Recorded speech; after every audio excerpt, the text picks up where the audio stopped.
Olá, meus amigos, sejam mais uma vez todos muito bem-vindos. Vamos dar continuidade aqui ao nosso trabalho de Direito Processual Penal e hoje já começando o tema investigação criminal. Veja que nós tivemos aqui já um encontro em que nós podemos trazer os temas relacionados aos princípios do processo penal, podemos trazer também em um segundo encontro tanto a parte de aplicação da lei processual penal, no tempo, no espaço, em relação às pessoas, mas também ali a questão da interpretação e aplicação da lei processual penal e os sistemas processuais, sistema inquisitivo, sistema acusatório, sistemas mistos.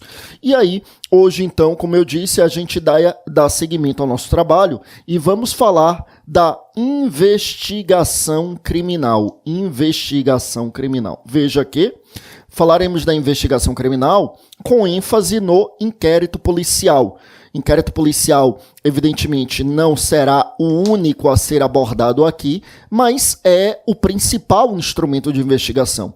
Por isso que em todos os livros, o instrumento investigatório mais detalhado é o inquérito policial. Seja por ser o principal instrumento de investigação, seja por ser o mais comum na prática, ou seja por ser o único instrumento de investigação que é detalhadamente definido pelo nosso Código de Processo Penal. Tá? E a gente vai falar sobre isso. Agora veja então que para falar de investigação criminal, eu quero trazer um primeiro tópico introdutório e nesse primeiro tópico de introdução, o objetivo é falarmos justamente da persecução criminal. O objetivo é falarmos da persecução criminal para que a gente veja, sobretudo, como é que a investigação criminal vai se encaixar aí. E quando a gente fala em persecução criminal, meus amigos, primeiro eu quero que vocês lembrem, eu coloquei aqui persecução criminal, mas eu quero que você lembre que você pode também encontrar a expressão em latim, a persecutio criminis. Persecutio criminis. Se escreve persecutio, como nós sabemos, né? Então persecutio criminis, se escreve persecutio, que é, evidentemente, a persecução criminal. Mas o que é essa persecução criminal?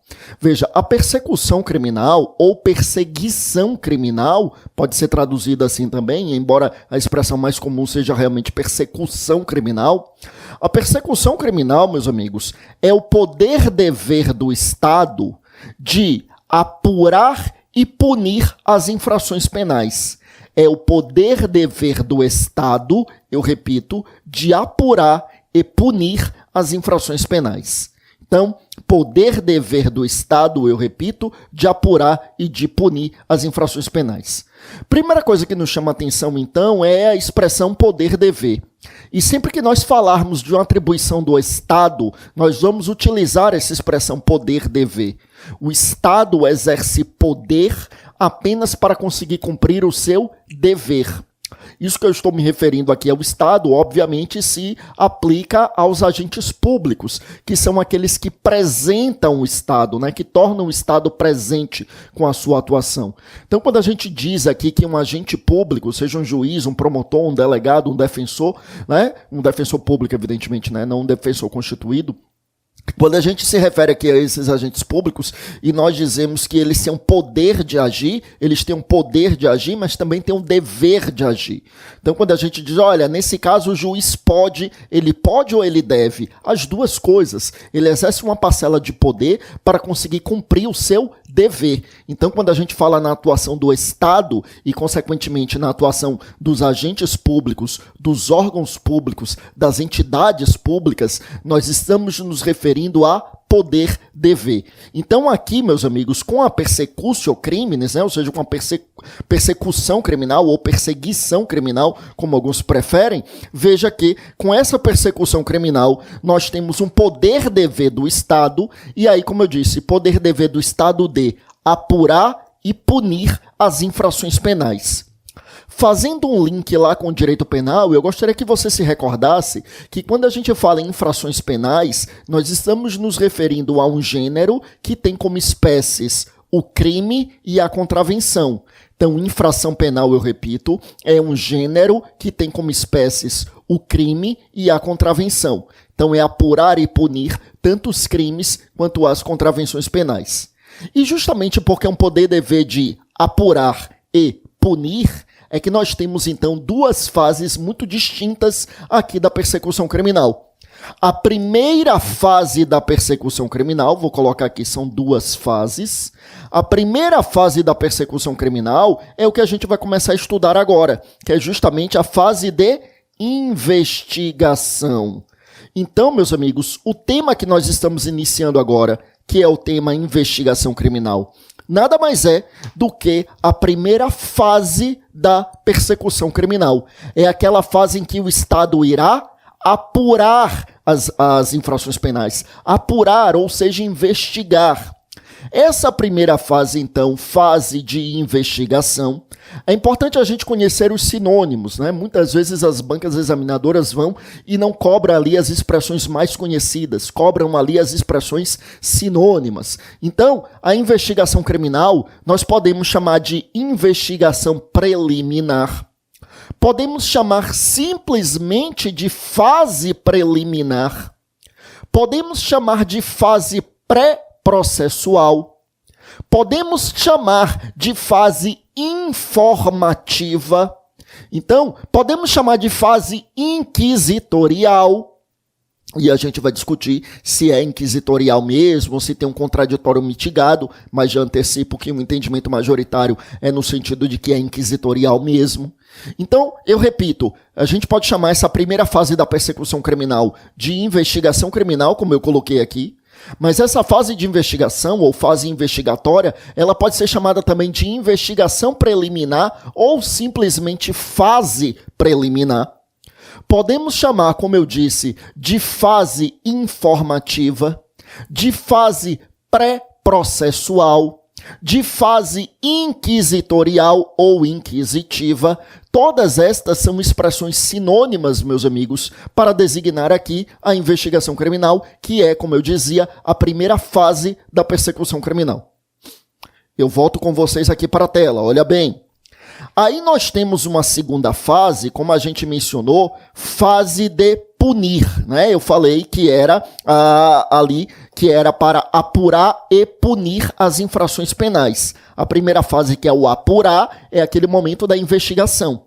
E na fase do punir, aí o que a gente vai chamar de fase processual, é a fase de processo propriamente dito. Entenda. Com isso, não vamos chegar a uma equivocada ideia de que o processo é para punir. O processo, evidentemente, é para que a gente tenha, diante do amplo contraditório, a análise das provas e, a partir daí, poderá haver uma punição ou não. Poderá haver uma punição, uma absolvição, uma declaração de extinção de punibilidade. Mas uma coisa é certa, não é possível punir sem processo. Então, veja que a fase processual, quando eu dizia que a persecução criminal tem uma segunda fase, que é a fase de punir as infrações penais, e aí eu coloco justamente essa fase de punir as infrações penais, identificando como processo, é justamente porque não é possível nós punirmos, no sentido de aplicar sanção penal, sem que exista um processo penal. Não tem como punir sem processo, é muito importante que a gente relembre isso. Não tem como punir, meus amigos, eu repito, sem que exista o processo, tá? Bom, existem algumas situações em que a gente se aproxima muito da punição. Por exemplo, na transação penal que ocorre lá na hipótese da infração de menor potencial ofensivo. Infração de menor potencial ofensivo são todas as contravenções penais e são os crimes com pena máxima até 2 anos. Então, contravenções penais todas e crimes desde que a pena máxima não ultrapasse 2 anos. Nessas infrações de menor potencial ofensivo, é possível, por exemplo, uma transação penal, que evidentemente a gente vai ter um momento oportuno de detalhar a transação penal. Aqui eu quero apenas trazer uma ideia básica da transação para a gente analisar se é uma exceção a essa ideia. Veja, por que seria uma exceção? É porque o artigo 76 da Lei de Juizados, quando fala na transação, ela diz que o Ministério Público irá propor a aplicação imediata de uma pena restritiva de direitos ou de multa. Então é o MP dizendo assim, olha, eu proponho que você cumpra 3 meses de serviços à comunidade, e aí se você aceitar e cumprir, eu, Ministério Público, deixo de oferecer a denúncia, quer dizer, eu deixo de te processar criminalmente. Aí o sujeito aceita, ele cumpre tudo e haverá extinção da punibilidade dele sem que ele tenha sequer respondido ao processo criminal. E como eu disse, o artigo 76 diz que o MP está propondo a aplicação imediata de uma pena não privativa de liberdade, ou seja, de uma pena restritiva de direitos ou uma pena de multa. E isso leva alguns autores a nos dizer, a nos dizerem que, na verdade, essa transação penal, então, ela excepcionaria a ideia que eu trouxe, que é a ideia de que não se pode punir se é um processo, porque na transação penal haveria uma punição sem que sequer tivesse havido um processo. Mas a maioria entende que não, que ali não é punição propriamente dito, porque ali não tem uma condenação, não tem uma sentença condenatória. O sujeito que aceita a transação, ele não é considerado reincidente, portador de antecedentes criminais. Quer dizer, aquela medida ali, embora o próprio artigo 76 da Lei de Juizados utilize a expressão aplicação imediata de uma pena, mas o entendimento majoritário é no sentido de que ali não tem natureza de pena propriamente dito, não seria a sanção penal propriamente dita. Então valeria essa ideia aqui ainda de obrigatoriedade do processo. Essa ideia no sentido de que não seria possível punir sem que houvesse um processo penal. A isso, alguns autores, eu vou colocar aqui na tela, alguns autores vão chamar de princípio da necessidade do processo ou da jurisdicionariedade. Tá? Ou seja, essa ideia de necessidade do processo. O que é o princípio da jurisdicionariedade ou princípio da necessidade do processo? É justamente esse princípio que nos diz que não tem como haver uma imposição de uma pena, de uma sanção penal, sem que eu tenha um processo penal. Perceba que esse é um princípio próprio do processo penal, não encontrando figura equivalente no processo civil. Isto porque, se a gente parar para pensar, raciocine aqui um pouco comigo, aqui no processo penal, não é possível satisfazer a pretensão sem um processo. A pretensão aqui no processo penal é justamente a pretensão punitiva. E não é possível satisfazer a pretensão punitiva sem um processo. Eu preciso do processo para satisfazer a pretensão punitiva do Estado. Lá no processo civil, meus amigos, não apenas é possível, como a regra é a de que se satisfaça a pretensão sem o processo. É que lá não é pretensão punitiva, não é pretensão de imposição de sanção penal. Então, vamos pensar aqui lá no processo civil. Imagine que você me deve dinheiro, chega o dia do pagamento, você não me paga e eu digo, eu vou te processar. Tudo bem. Contrato o advogado está ali redigindo a petição inicial, já para ajuizar ali aquela demanda, e aí você vem e me paga. Perceba que quando você me paga, eu satisfiz a minha pretensão sem que houvesse a necessidade do processo.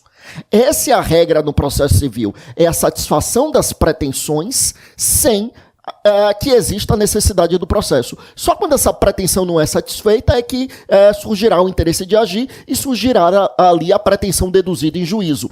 Então, no processo civil, a regra é a desnecessidade do processo. A necessidade do processo civil é a exceção. Só que no processo penal, como a pretensão aqui é a pretensão punitiva do Estado, ou seja, a aplicação de uma sanção penal, eu não tenho, como eu dizia, como aplicar uma sanção penal sem que exista um processo penal. Como eu disse, volte comigo aqui para a tela, a isso nós chamamos de princípio da jurisdicionariedade ou ainda princípio da necessidade do processo, conforme nós havíamos mencionado, tá?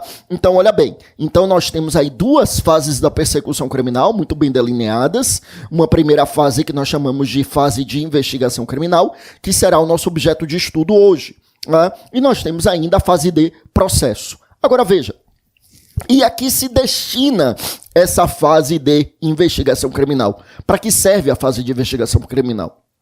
Aí é que a gente precisa lembrar o seguinte: mais uma grande diferença entre o processo penal e o processo civil. Já dissemos aqui, já trouxemos uma grande diferença, né?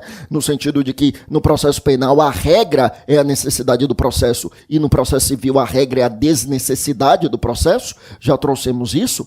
Eu trago agora mais uma grande diferença entre o processo penal e o processo civil, meus amigos. Qual é essa grande diferença que eu quero trazer? É o seguinte, veja bem. Quando a gente fala em processo penal, não é possível iniciar o processo criminal sem que exista um mínimo de provas. Sem que exista um mínimo de provas. Perceba como é diferente lá do processo civil. Eu posso iniciar um processo civil sem que eu tenha prova nenhuma. Muitas vezes acontece isso. Muitas vezes, né, vem lá a petição inicial, vem a procuração e o advogado colocando ali no final da petição inicial que protesta pela produção de provas, produção dos meios de prova admitidos em direito. Quer dizer, o que ele está dizendo ali de um modo geral é, no momento eu não tenho prova nenhuma, mas no decorrer da instrução eu vou produzi-las. Então ele ofereceu ali a petição inicial com a procuração, não tem prova nenhuma, mas ele pretende produzir a prova no decorrer da instrução. Tudo bem, sem problema nenhum. Aí, olha como é diferente, meus amigos, quando a gente para pensar o seguinte, né? É bom lembrar que no processo civil, inclusive, a depender da natureza da demanda, por isso é possível até ingressar ali, ajuizar ali, oferecer a demanda, e dizendo, além de dizer que não tenho prova, ainda é possível, então, como eu dizia, a depender, obviamente, da natureza da demanda, ainda é possível dizer, não tenho provas e não as produzirei, porque quem tem de produzir é a parte contrária, e aí pleitear ali a inversão do ônus da prova. Quer dizer, isso no processo civil. Não apenas é possível começar ali o processo civil sem ter prova nenhuma, como ainda é possível começar o processo civil pretendendo que a outra parte é quem produz a prova. Isso no processo civil. No processo penal, para começo de conversa, essa inversão do ônus da prova é totalmente inadmitida. Você dizer assim que o MP vai oferecer a denúncia e dizer, olha, é o réu que tem que provar que é inocente, não tem como. É violar totalmente o princípio da inocência. Então não tem como inverter o ônus da prova. E ademais, meus amigos, como eu dizia, diferentemente do que acontece lá no processo civil, não é possível iniciar um processo penal sem que exista um lastro probatório mínimo, um suporte probatório mínimo, um mínimo de provas. É necessário que tenhamos um mínimo de provas. O mínimo de provas para poder iniciar o processo criminal é absolutamente imprescindível. Bom, ou seja, não dá para, por exemplo, o Ministério Público processar alguém porque diz, olha, não fui com a cara daquele sujeito, vou processar criminalmente, eu não tenho prova nenhuma, mas eu vou processar porque no decorrer do processo as provas vão aparecendo. Não é assim. É necessário ter o mínimo de provas para iniciar o processo criminal e eu repito. Veja, eu não estou dizendo que para iniciar o processo criminal é necessário ter a prova cabal, a prova irrefutável. Não, não é a prova robusta. Isso será necessário para condenação. Para condenação, realmente, eu preciso de uma prova robusta, de uma prova cabal, de uma prova definitiva. Não dá para ter uma prova, um indício apenas para condenar. Porque se eu não tiver uma prova plena lá no momento da condenação, é porque o juiz estará em dúvida. E a gente sabe que a dúvida milita em benefício do réu, indúbio pro réu. Então, para condenar, eu preciso de uma prova cabal. Mas para iniciar o processo, eu reitero, não dá para iniciar o processo sem ter prova nenhuma, como também não se exige uma prova cabal. Exige-se, eu repito, um mínimo de provas, um suporte probatório mínimo, um lastro probatório mínimo e, volte comigo aqui para a tela, a este lastro probatório mínimo nós chamaremos então de justa causa. Justa causa. Não dá para começar o processo penal sem a justa causa. E o que é a justa causa? Eu repito, é esse lastro probatório mínimo, é esse suporte probatório mínimo que irá embasar a acusação. Ou seja, é o mínimo de provas imprescindível para que se possa começar um processo criminal. E esse mínimo de provas, meus amigos, ele é caracterizado por um binômio. Qual é o binômio? É o binômio prova da materialidade. Lembre que materialidade é a existência do crime. Então, prova da materialidade e mais indícios de autoria ou participação. Então, prova da materialidade e mais indícios de autoria ou participação. Então, prova da materialidade, ou seja, prova da existência do crime, e indícios, lembre que indício é uma prova semiplena, então indícios de autoria ou participação. Então perceba porque a gente dizia que aqui não se exige a prova plena, a prova cabal, porque é necessário que tenha a prova da materialidade, a prova da existência do crime. Mas em relação à autoria ou participação, basta que existam indícios. Então, prova da materialidade mais indícios de autoria ou participação, a este binômio nós chamamos justa causa. A esse binômio nós chamamos, então, justa causa, que é esse suporte probatório mínimo. Não tem como iniciar o processo criminal sem que haja esse binômio, sem que haja essa justa causa. E por que eu enveredei para falar aqui desse binômio, dessa justa causa, da necessidade de um suporte probatório mínimo para o processo? É porque justamente eu tinha feito a seguinte pergunta, né? Eu tinha perguntado, para que serve a investigação criminal? E aí eu comecei falando disso, né? Aí comecei falando que o processo penal é diferente do processo civil, porque no processo civil não existe a necessidade de prova para se iniciar um processo, e no processo penal a gente tem que ter esse mínimo de provas. Pois bem, para que serve a investigação criminal? Justamente para a obtenção desse mínimo de provas, para a obtenção da prova da materialidade e dos indícios de autoria e participação. Então, por exemplo, quando um delegado está presidindo o inquérito policial, a finalidade é essa, o objetivo é esse.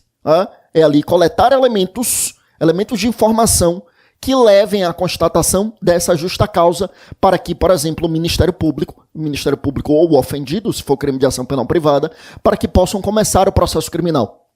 Ou seja, eu preciso dessa investigação para a justa causa, para ter o mínimo de provas para iniciar o processo criminal. Bom, então com isso eu poderia concluir que a investigação criminal é imprescindível? Não. A investigação criminal, ela não é imprescindível. Por que não? Veja, né? Imprescindível é a justa causa para começar o processo. Não tem como começar o processo sem ter justa causa. Olha, então a investigação é imprescindível, porque o objetivo da investigação é coletar a justa causa. Só que você pode ter a justa causa sem precisar da investigação. Sem que seja necessária uma investigação, você já pode ter a justa causa. Imagina, por exemplo, que alguém cometeu crime contra a sua honra. Crime contra a honra, em regra, é crime de ação penal privada. A gente sabe que não vai precisar do Ministério Público processando ninguém. Então, imagina que alguém cometeu um crime contra a sua honra. Alguém te xingou, alguém te ofendeu. Tá. Só que você tem a gravação. A pessoa filmou isso e divulgou nas redes sociais e você tem essa gravação. Você conseguiu ali, pegou aquela gravação. Veja, ali você já tem um mínimo de provas. Você já tem a materialidade e você já tem a autoria. Claro, ainda não dá para dizer que é prova cabal, porque durante a instrução vai ser submetida a uma perícia para saber se realmente foi a pessoa quem disse aquilo, ou se o vídeo foi adulterado de algum modo, vai analisar o contexto para saber se realmente foi uma fala ofensiva ou se não era. Mas o fato é que, no mínimo, a justa causa para iniciar o processo criminal você já tem. Você, nesse caso, que tem essa gravação da pessoa te xingando, você precisa ali pedir a instauração de um inquérito policial? Não precisa. Porque você já tem um mínimo de provas, você já pode oferecer a queixa-crime diretamente.